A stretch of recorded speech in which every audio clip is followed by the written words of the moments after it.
ہمیشہ اس دنیا میں ہر انسان کو ایک غلط فہمی ہوتی ہے کہ ہم نے دنیا میں کسی کے ساتھ برا تو نہیں کیا، لیکن پھر بھی ہماری پکار خدا کے ہاں کیوں نہیں قبول ہوتی؟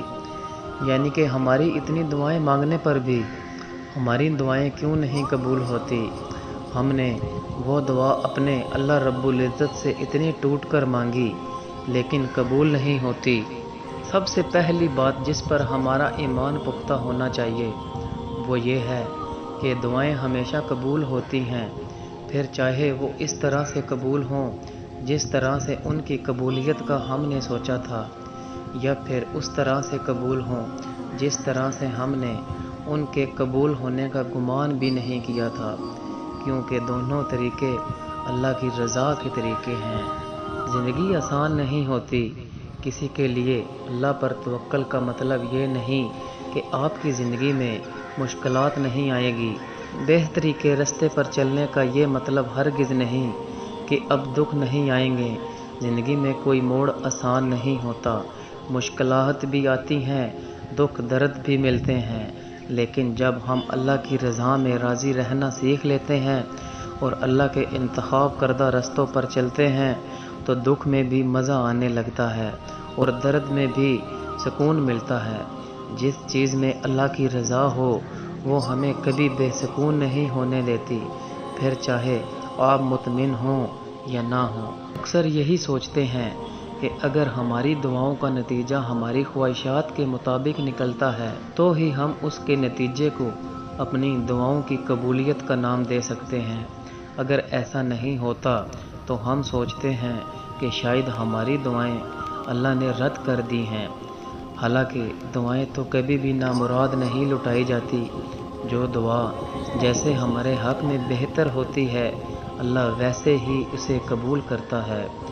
جب ہم اللہ پہ مکمل یقین رکھ کر دعا کرتے ہیں تو اللہ ہمیں اچھے سے اچھا عطا کرتا ہے، پھر وہ کچھ بھی ہو۔ ہم کبھی کبھار اپنے لیے وہ چیز چاہتے ہیں جو ہمیں فی الحال سکون میں رکھ سکے، لیکن اللہ ہمیں وہ دیتا ہے جو ہمارے لیے آگے بھی سکون کا باعث بنے۔ ہم اکثر عارضی خوشیوں کی چاہت کرتے ہیں، لیکن اللہ ہمیں لائف ٹائم کی خوشیاں دینے والے وسیلوں سے نوازتا ہے۔ تو آپ نے یہ نہیں سوچنا کہ اگر کوئی دعا آپ کے سامنے ویسے نہیں آئی جیسے آپ نے تصور کیا تھا تو اس کا مطلب یہ ہے کہ وہ قبول ہی نہیں ہوتی۔ وہ قبول ہوتی ہے، لیکن ابھی وہ آپ کو اس لیے نظر نہیں آ رہی کیونکہ آپ تکلیف میں ہیں، اور جب انسان تکلیف میں ہوتا ہے تو انسان حقیقت کو نہیں دیکھ پاتا اور نہ ہی تب اسے ان فیصلوں میں اپنی بہتری نظر آتی ہے جو اللہ نے اس کے حق میں کیے ہوتے ہیں۔